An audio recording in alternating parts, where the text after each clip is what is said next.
vote. We gotta be in their faces. Thank you. Thanks for being here. You know, in addition to the calls that you're making to our senators, and if you want to keep calling and emailing the senators, please do. Remember, though, these guys are busy. When they're not planning sedition and going off to Cancun at the Ritz-Carlton in a winter storm, they've got a lot on their plate. But if you could add to that a call to the president's on our side on this one. I really believe he wants to, and I believe he will do the right thing, but I think he does need a push. I think he needs to hear from you. And so that is not a wasted call to reach out to the White House as well. And all right, here we go. Cynthia, yes. Yes, ma'am. Hi. I listened to you intently. I am so thankful that you have taken up this tour about voting rights. Most of the stories that you talked about, I lived through. I have 3 American flags in my house. They were draped over 3 coffins of African Americans. God bless you. My son, my only son, is laying at a military veterans assembly. To me, voting rights is human rights. Means to me, every time I hear about suppression of voting rights, I think about a return to slavery. I'm so glad that you're here. And I want to thank you for your sacrifice and your family service. Thank you. Cynthia. Here we go. Oh. Can I introduce you? To me? Yes. All right. 2 things. Dude kind of stole my thunder with the gay rights thing, but I was actually Gay rights. Our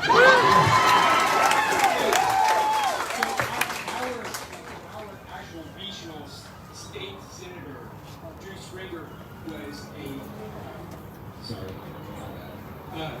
actually was a co-sponsor of a trans rights bill, anti-trans rights bill, as it were, that would make it a crime to, as a parent, to provide health. Sorry, good point. I'm gonna use this hand. Anyway, as a parent, I would be a criminal to provide health services to my trans child. Anyway, I was just, I was wondering, what it would make that. And then also, I meant to lead with this, and I got confused because I was actually giving my knowledge, which was, I really, one, for you asking the guns question, which was awesome. It definitely answered hard questions, and 2, for you not going, no, fake news. That was awesome. And actually responding appropriately with a qualified answer. Say, no, this is what I think. Here's the dialogue. Let's talk through it. I'm just really excited.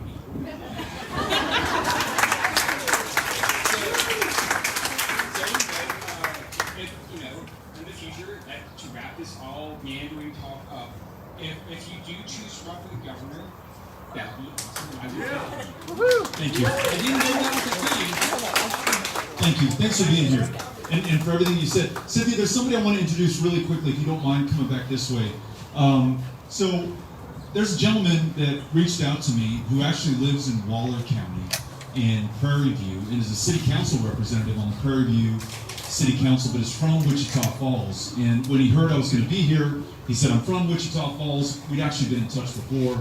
And I'd love to welcome you. I'd love to see you while you're there. For those of you not familiar with Waller County and Prairie View, it's home to one of the great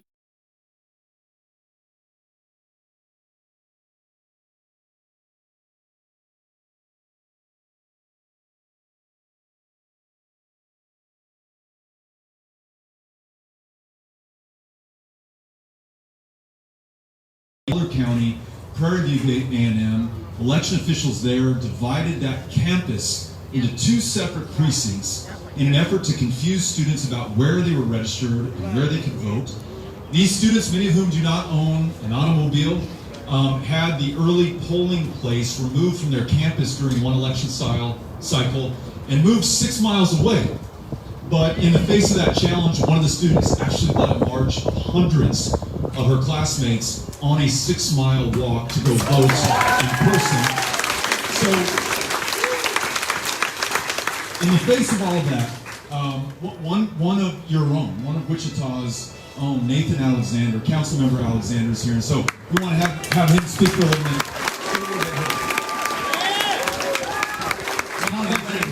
How's everybody doing today? Thank you so much, Beto, for coming to Wichita Falls. When I saw that Beto was making this tour, I hit him up, be like, I'll be in the hometown. When you're there, let's make sure that we welcome our people to a great one. So I just want to thank you, Beto, for really putting this to the forefront of the issues. It's a huge important issue, guys. Huge important issue. There are people in this country, in this state, and even in this very city who are looking to bring us back to a time, back to another place, back to another era. And what I'll say is, we're not going back. We're not going back. When people tried to march to register to vote, they said, go back. You know what they did? They kept moving. And we must keep moving. We must redeem the soul of this country. And I have had the privilege to be under the mentorship of Congressman John Lewis and Congressman Elijah Cummings. So when I say I take it personal when they say, when you see something that is not right, not fair, not just, we have a moral obligation to say something, to do something. One of them also told me, when I am dancing with the angels, I'm depending on you to go out there and make a difference. I'm depending on you to save this democracy. And I want to give that message to everyone out here today, that we have been chosen, everybody, that we have been chosen, and it's on to us to be the people of this generation to bring us forward. Voting rights is an important issue in this state, in this city, and across our country. And we need you guys. We need everyone here. Thank you again, Beto. Thank you. That's great. Prairie View is very lucky. Some good trouble, that's right.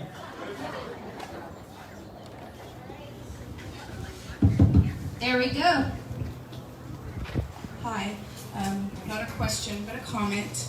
Just wanted to say thank you for what you did in February of 2021 in the Big Freeze, when other elected officials said, if there was nothing to do, the power's out, what can I do? You showed that when you love the people that you represent, that you love humanity, that you love people, there is always something to be done. And that's your comment to all of us. Everybody here, so many in this state, were so incredibly generous to their neighbors, to complete strangers, to folks they would never meet in person. We organized these phone banks during the middle of the freeze to reach out to senior citizens across the state of Texas to see if they had power, and if they didn't, to connect them to a warming center, to get them food, to get them water. And we made just under 1 million phone calls, and I was in Midland, Texas 3 nights ago, and a woman from Snyder drove in, and she said, hey, I was on that phone bank, and thank you for organizing that, and I love connecting. She said, my husband and I met a woman who had no heat, hadn't had heat for 2 days. We felt so bad for her, we ended up getting her a hotel room for the next week so that she would be okay. And I said thank you to her, and she said, no, and we were both kind of getting emotional. She said, no, it was our pleasure to do that. I wanted to help, and I just felt so powerless to do so, and the fact that we could connect in that way. And then you all chipped in $1.4 million to a fund that we set up, that we distributed across the state to those who were without homes or needed help repairing their homes. It really makes you proud of your fellow Texan, your fellow human being, at a time that we were really struggling to be proud of those who were elected to represent us. And so, thank you for being part of that and for reaching that. It was a really great moment for the people who were involved. To your left,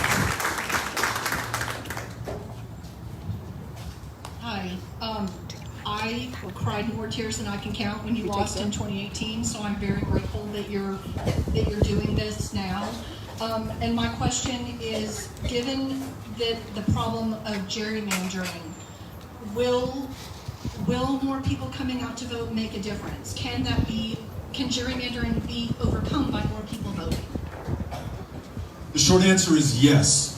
The longer answer is it is really, really hard to do it. It's one of the most pernicious forces in our country today. The fact that members of Congress choose their voters instead of the other way around. And I know we have a lot of Democrats in the room. Democrats do this just like Republicans do. It just happens that in Texas it's a Republican-controlled state, so Republicans control the district boundaries. But where Democrats control, they do it too.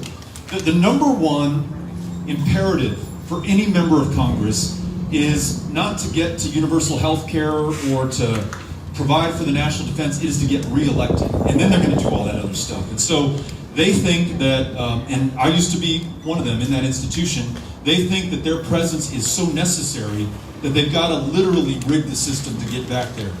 So you ask, how do we overcome this? That bill that I talked about, that I believe President Biden has the power to get passed in the Senate, the For the People Act, in addition to removing these obstacles to the ballot box, in addition to reducing the influence of big money, it would set up independent, nonpartisan redistricting commissions in every single state. So the politicians, whether it's Greg Abbott or Beto O'Rourke, are not allowed in the room. Only the citizens, independent of any political influence, are there to draw boundaries of common interest and geographic compactness. That's how you get something that approaches a level playing field. But we can't get there if we don't pass that bill. We can't get that bill passed if President Biden won't make it his priority. He won't make it his priority if we don't pick up the phone and ask him to do that. But just in case, our insurance policy that I'm asking you all to purchase is to become a volunteer deputy registrar. If we register the millions of voters necessary to tip the balance back in that tilted playing field, then maybe, just maybe, we can overcome that force of gerrymandering. Thank you for asking the question. Great question.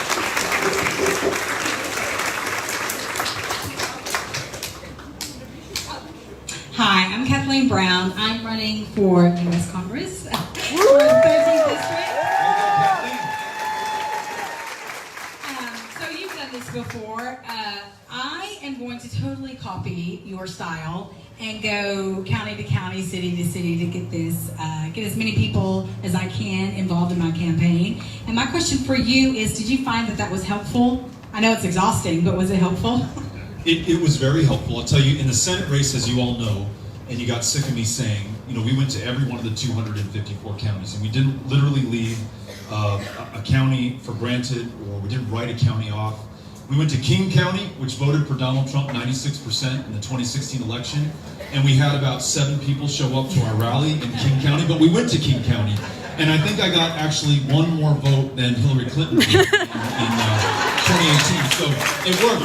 But when I ran for Congress in 2012, I was running, as you are, against an incumbent. I was a long shot. I was outspent 4 or 5 to 1.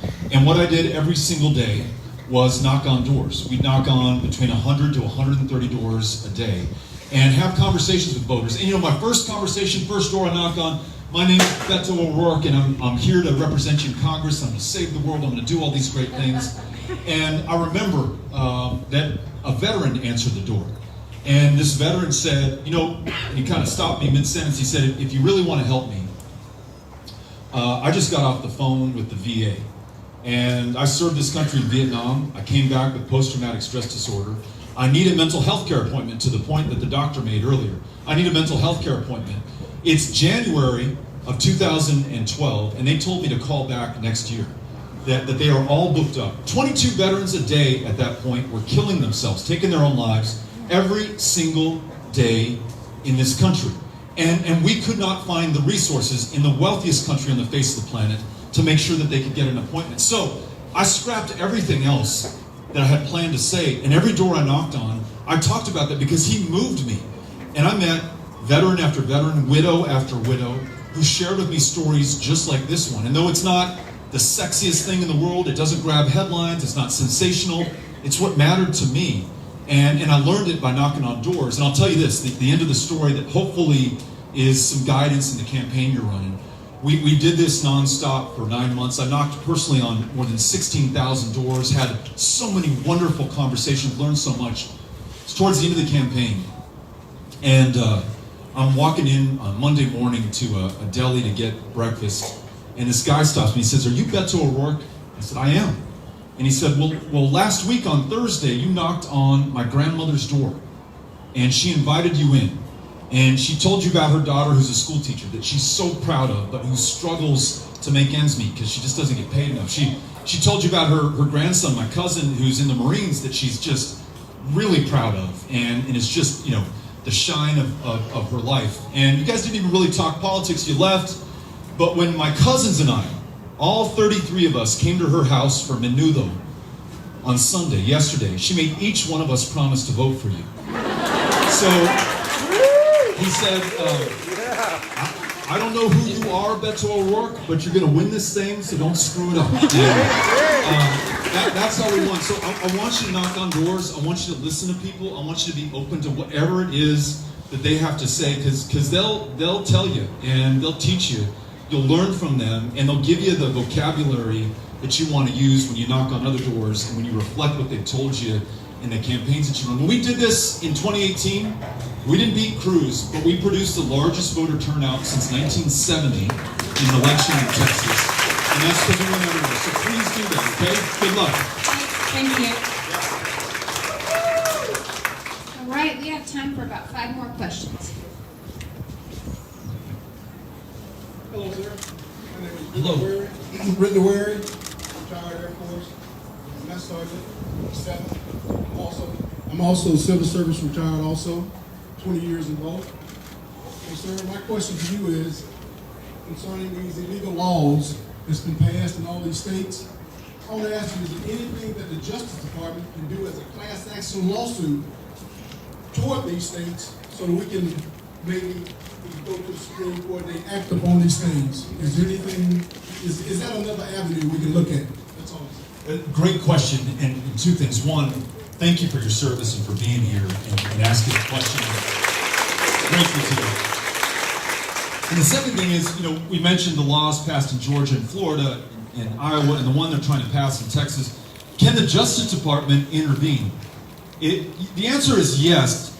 After 2013, when the Supreme Court decided the Shelby decision and basically gutted Section 4 of the Voting Rights Act, it became a lot harder to do that. When the Voting Rights Act that we talked about earlier was first passed in '65, it was reauthorized every time on overwhelming bipartisan basis. Republicans and Democrats alike said, you're right, in the states of the former Confederacy, in Texas and Mississippi and Georgia, they're going to make it hard for certain voters to cast their ballot unless we pre-clear, unless we sign off on any changes to election laws. The Roberts Court in 2013 essentially struck that provision down, and so that's why you see all of this happening. I mentioned the 750 polling place closures in the last 8 years. It's 8 years because the Shelby decision was in 2013. I mentioned the voter ID law. That voter ID law was actually stopped by the Obama Justice Department, but then it was allowed to proceed after the Shelby decision. So that's why we need this For the People Act. And then on the heels of that, the U.S. Voting Rights Act.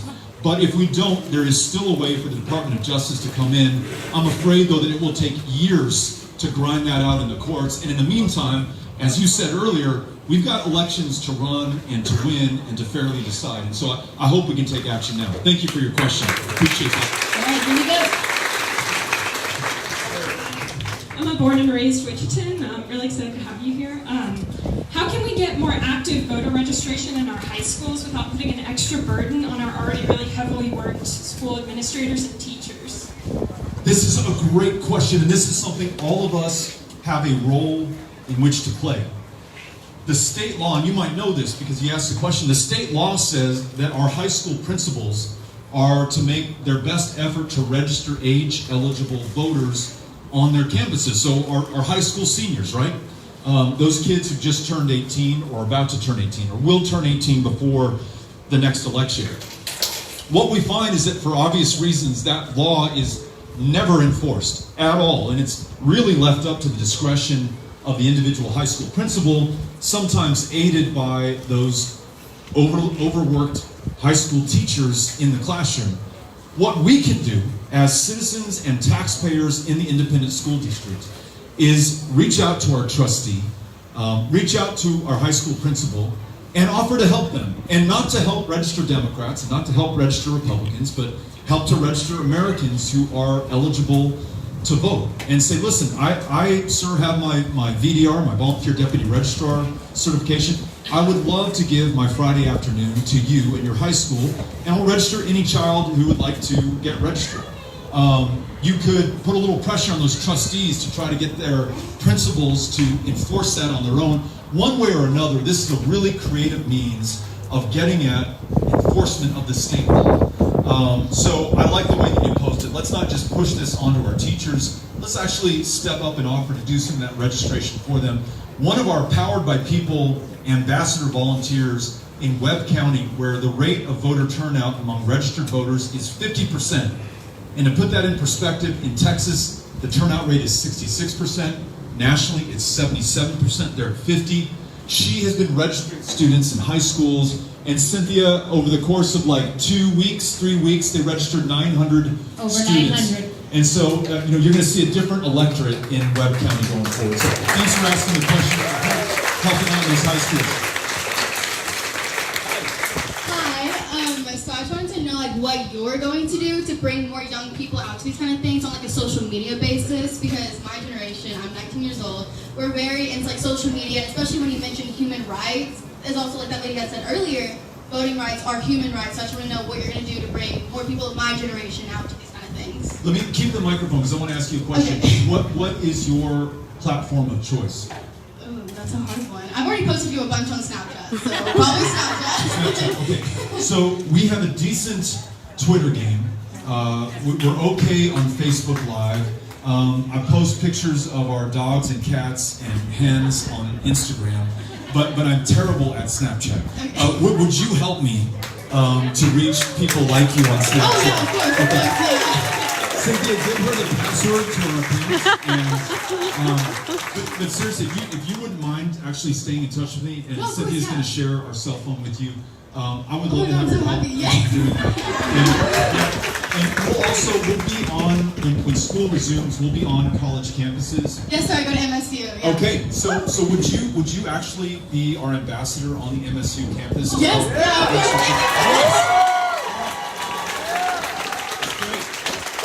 Cynthia, can you get her contact info? Okay, thank you for asking. All right, I'm moving back this way. Kano, you're getting a workout today. There's an article in CNN that says that Mitchum would vote for the John Lewis Voting Act.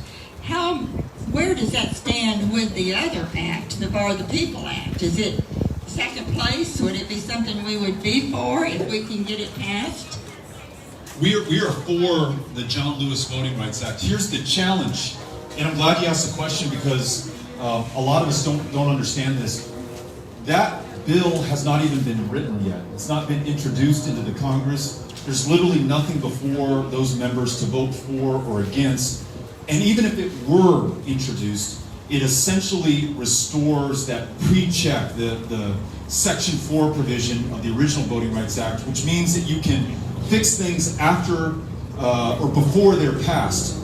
I know I'm doing a terrible job explaining this, but you can fix things before they're passed, meaning that the Georgia bill that's already passed, the Florida bill that's already passed, the Iowa bill that's already passed, the Texas bill, which if it passes in a special session will already be passed, you could not affect those with the John Lewis Voting Rights Act. It is akin to closing the barn door after all of the animals have left. It'll keep future animals from leaving, but it won't help us in the situation we have today. So we've heard Joe Manchin and others say, well, I would support that in a second. It's easy for him to say it because it's not before him, and it wouldn't do us much good at this point. So I'm glad you asked that because there's some confusion out there. All right, these are my last two questions right here. Gotcha, okay. All right, I'm Magazine Gonzaga.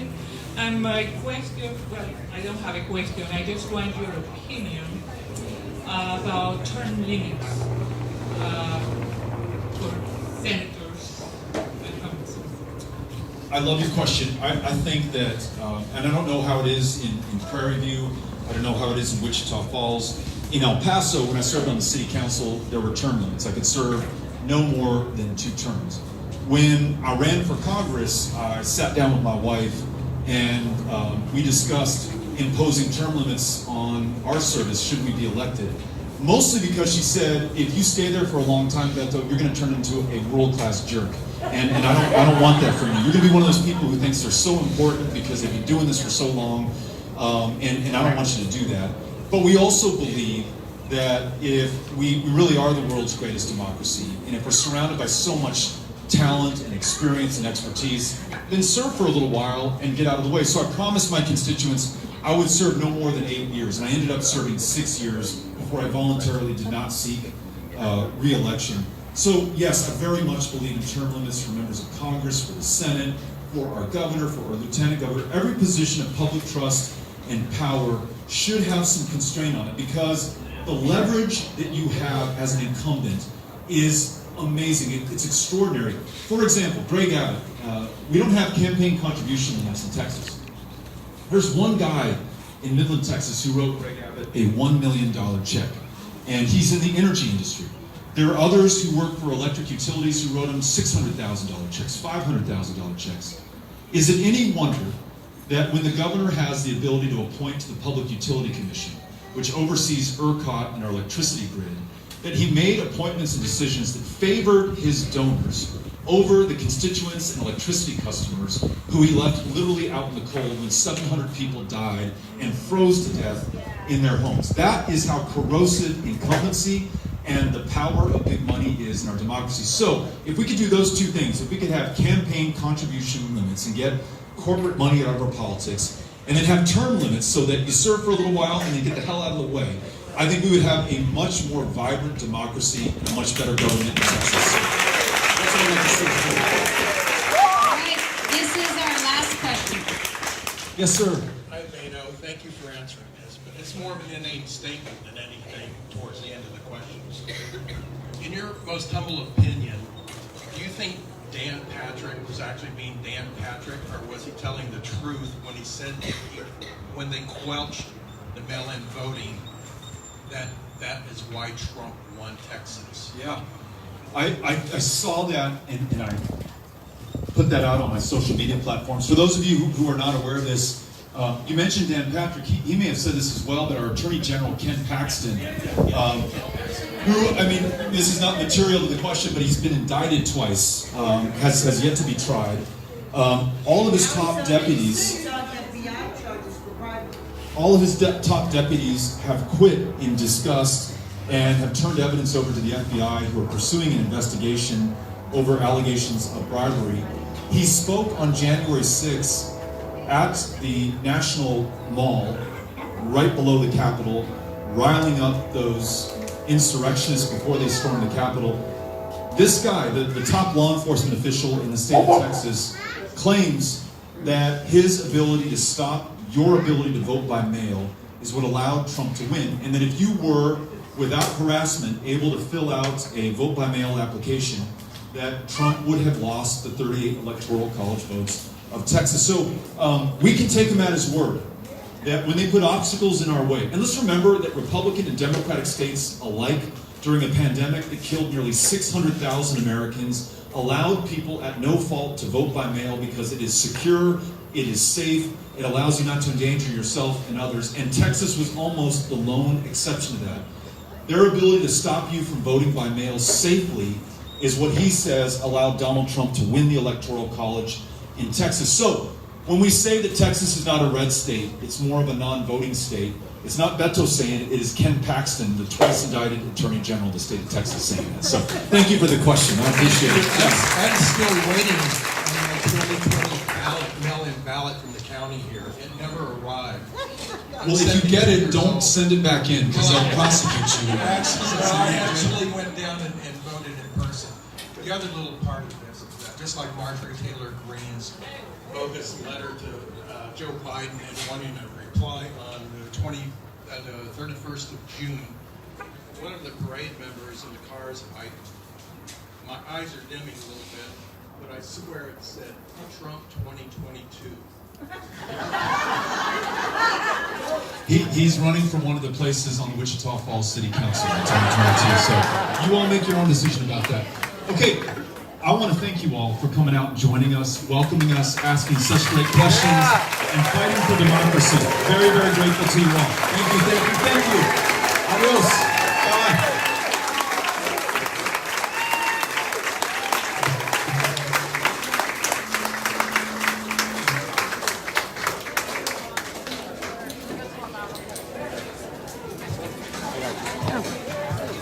Thank you.